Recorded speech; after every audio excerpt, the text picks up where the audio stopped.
Well, this was a bad week for CNN. They brought on multiple so-called analysts and did a whole bunch of selective reporting to try and paint the Republican voters abandoning support for the Trump presidency, but I think it's time that we set the record straight. Watch how the network led with a man protesting deportations to a Republican senator, Chuck Grassley, to somehow painting a broader picture for how the MAGA base feels. GOP Senator Chuck Grassley faced questions from constituents at a town hall in Fort Madison, Iowa, over the Trump administration mistakenly deporting a Maryland man to a notorious Salvadorian mega prison. Are you going to bring that guy back from El Salvador?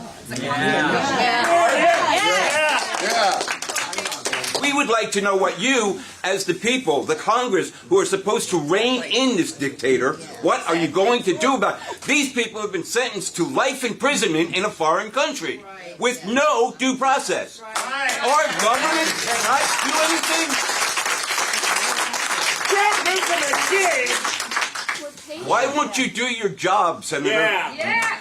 Tempers flared at Republican town halls across the country on Tuesday, a sign of growing anger, at least among some Americans, with President Trump's policies. But even in the face of testy constituents, those lawmakers continue to show loyalty to the president. In suburban Atlanta, disruptions by protesters at an event for Congresswoman Marjorie Taylor Greene led police to arrest 3 people. Now, instead of answering questions face-to-face, Greene required that they be submitted in writing ahead of time and mocked some of the critical ones she read out loud. Now here's what's interesting. The singular case of El Salvador citizen Abregado Garcia has been plastered all over the news this past 2 weeks, and it's a legal and diplomatic limbo of one particular case that you see the MSM try to make a broad general point about deportations of illegal gang members as a whole. It's a conflation between the principle and some aberration in the actual process of implementing it. And this is an extremely common media trick that you can't unsee when you pick one case to emotionally rile up their audience, then channel it to a broad abstraction against the very principle and idea of the deportation drive in this case. By the way, we expose the media tricks like no one else, so please be sure to subscribe and hit the notification bell to become a part of the conversation. Now watch this incredible moment that a pollster and reporter on CNN finally burst the Democrat bubble that the right is regretting their vote, exposing how less than 2% say they'd change their vote and 1% who said they'd rather not vote. And that falls well within past polling data and the margin of error. Let's talk about Trump voters and how they feel. Do they regret their vote? I mean, this is the big question, right? I hear all these stories, all these articles. All the Trump voters, they regret what they did back in 2024. I'm here to tell you, very few of them regret what they did back in 2024. What are we talking about? Trump voters looking back at 2024. We got a new poll out. The poll was conducted this month. What percentage would change their vote to a different candidate? We're talking just 2%, just 2%. That's not even a wide spot on the road. And then there's this additional 1% who say they would rather not vote. We're talking overall under 5% might or would have changed their vote, Donald Trump voters back in 2024. And then you ask, okay, the same question to Kamala Harris voters, and it turns out the numbers are rather similar. So if there was a repeat, if folks got to be able to redo their vote that they had back in 2024, would the result be any different?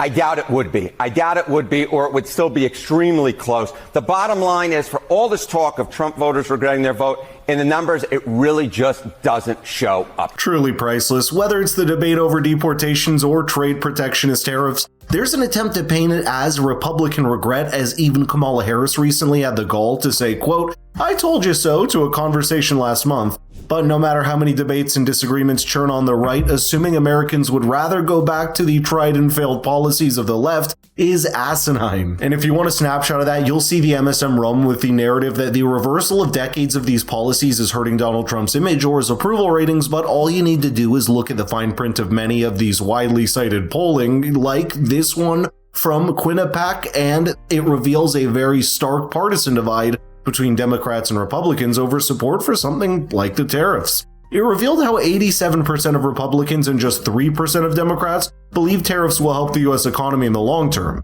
Here's Scott Jennings bringing that broad perspective to CNN. According to NBC News, there's a growing number of voters who are identifying with the MAGA movement.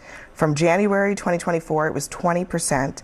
March 2025, it is 36%. So we're actually seeing the country kind of moving in these opposite directions. Lots of fire and energy on the left, but on the right, more and more Americans are comfortable saying, I'm MAGA.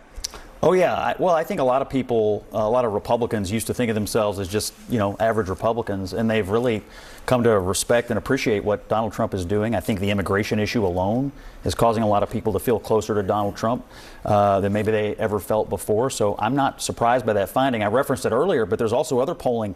Very young people, 18 to 21, are feeling more conservative, even as 21 to 24 are feeling less. There was a bit of a split in that generation, but you can see people flowing in different ways here, and it's quite interesting. I actually think the common thread among it all is if you perceive authenticity out of a politician, you tend to gravitate towards them. That's why Trump is popular. I think it's why AOC is popular too. She doesn't appear to be a scripted puppet, neither does Trump, and you can see the crowds they draw. Besides, just zoom out to the last 10 years and it becomes abundantly clear that we're in a reactionary time period right now when a large segment of the voter base has become comfortable identifying with the conservative and libertarian worldviews as a response to the excessive on the far left. And in a large part, that's not even a political point, it's a cultural shift that we all notice. Shifts like this take decades to reverse, which means that America at large will have to see something radically different from the Democratic Party in order to view them as modern solution that they've failed to be so far. And hyper-focusing on individual incidents, even if they're true, should not take your eye off the ball from the broad truth. If you're wondering where the energy is on the left, it's in Ackworth, Georgia. That is where MAGA firebrand Marjorie Taylor Greene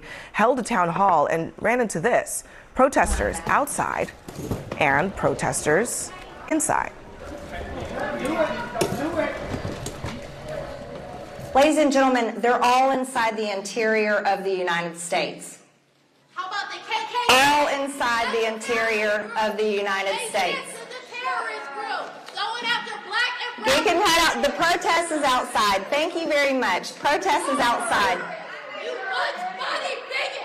You lunch-body bigot. Protest is outside. Bye. Have fun out there.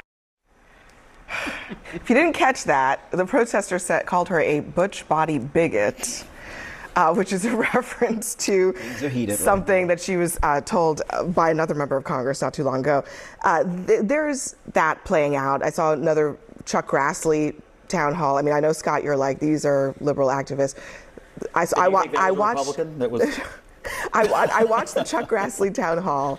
The guys yelling at Chuck Grassley were not liberal activists, I can tell you that. See what I mean? It's the daily politicking on the mainstream media that eventually needs something to air and feed their partisan audience. Truth is, Americans may be jarred a bit from the reversal of old policies, but they're not going to back to the same old failed agenda. And the only thing left to do is wait for the jury to be in before letting the media dictate the narratives prematurely. But let me know in the comments if you agree, because I think most people already understand that given how little trust remains in the mainstream media at large. Thanks for watching.